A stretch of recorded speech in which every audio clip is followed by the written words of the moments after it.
हर किसी के जीवन में एक अतीत होता है, कुछ यादें जो हमें मुस्कान देती हैं और कुछ जो रातों की नींद छीन लेती है। कहते हैं समय सब ठीक कर देता है, लेकिन सच्चाई ये है समय कभी कुछ मिटाता नहीं, बस छुपा देता है। मैं हूं धीरज राव, स्वागत है आपका। मैंने कानून पढ़ा, लोगों को पढ़ाया और फिर खुद को पढ़ना शुरू किया। और जब खुद को पढ़ा तो समझ आया कि पास्ट कोई बीता हुआ चैप्टर नहीं होता, वो एक मिरर है जो हमें रोज दिखता है कि हमने खुद से क्या छुपाया हुआ है। आज हम बात करेंगे उस पास्ट की जो हमारे साथ चलता है, हमारे फैसलों में, हमारे रिश्तों में और हमारे डर के पीछे। क्योंकि जो पास्ट को नहीं समझता वो प्रेजेंट में सिर्फ रिपीट करता है।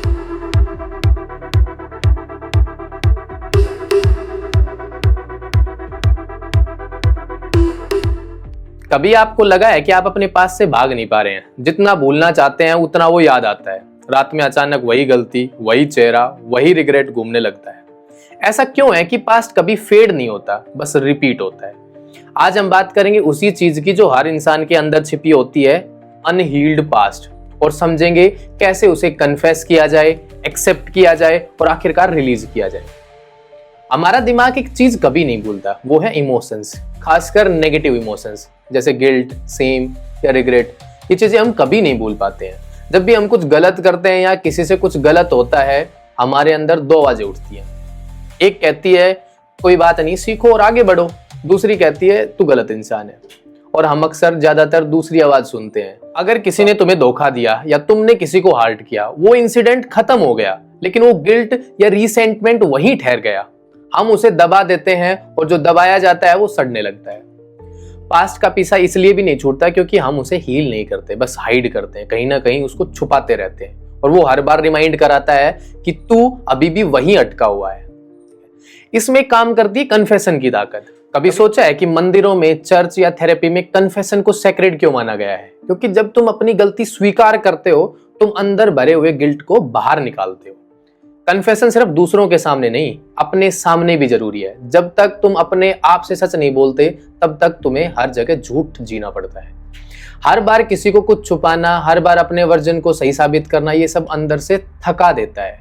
कन्फेशन कमजोरी नहीं, मैच्योरिटी है। माफी मांगना दूसरों के लिए नहीं, खुद के लिए जरूरी है। क्योंकि गिल्ट एक इनविजिबल चेन है जो हर कदम तुम्हें रोकती है।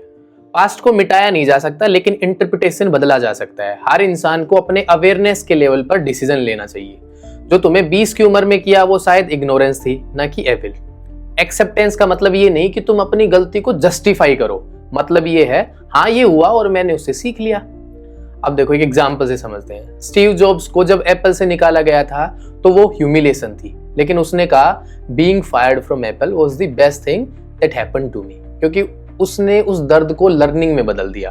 पास्ट वही रहता है, बस मीनिंग बदल जाता है, और जब मीनिंग बदलता है तो दर्द भी बदल जाता है। गिल्ट और ग्रोथ साथ नहीं चल सकते। गिल्ट हमेशा कहती है कि तुम गलत इंसान हो, और ग्रोथ कहती है कि कुछ अच्छा किया जा सकता है या बेहतर हो सकते हैं। हर बार गिल्ट आए, खुद से एक सवाल पूछो, मैं इससे क्या सीख सकता हूँ? अगर जवाब मिल गया तो वो गिल्ट अब तुम्हारा टीचर बन जाता है, नहीं तो वो टॉर्मेंटर बन जाता है। हम अक्सर पास्ट के बारे में ओवरथिंक करते हैं क्योंकि हमारा दिमाग क्लोजर चाहता है। जब कोई कहानी अधूरी रह जाती है तो वो दिमाग उसे बार बार रिप्ले करता है। काश मैंने ऐसा किया होता, काश मैंने वो कहा होता है। वो इंसिडेंट तो कब का चला गया, लेकिन आदमी उसी के अंदर घुसा रह जाता है। हजारों बार हम उसी झूठ को जीते हैं बार बार। लेकिन क्लोजर दूसरों से नहीं, खुद से आता है। लिखो अपने आप को, हाँ मैंने गलती की लेकिन अब मैं बदल गया हूँ। ये सिंबॉलिक क्लोजर है, लेकिन बहुत पावरफुल होता है। क्योंकि जब तुम खुद को माफ करते हो तो दुनिया के सारे सवाल इररिलेवेंट हो जाते हैं। हीलिंग किसी मिरेकल की तरह नहीं होती, वो धीरे धीरे होती है। सबसे पहले confession, acceptance, forgiveness, and then it comes to focus on the present. Forgiveness सबसे कठिन हिस्सा है, लेकिन जब तुम माफ करते हो तो तुम पास्ट को पावर देना बंद कर देते हो। और जब हमने पास्ट को पावर देना बंद कर दिया तो पास्ट हमें गिल्ट भी नहीं देता। कई लोग माफ इसलिए नहीं कर पाते क्योंकि उन्हें लगता है कि माफ करने से सामने वाला जीत जाएगा। लेकिन सच्चाई ये है कि फॉरगिवनेस का मतलब है अब मैं उस दर्द से जुड़ा नहीं रहना चाहता। फॉरगिवनेस एक सेल्फ रिस्पेक्ट है, वीकनेस नहीं। तो हमें इसको समझना पड़ेगा। अब सवाल है पास्ट छोड़कर आगे कैसे बढ़ा जाए? सिंपल आंसर, अपने प्रेजेंट को इतना मीनिंगफुल बना लो कि पास्ट खुद इनसिग्निफिकेंट लगे।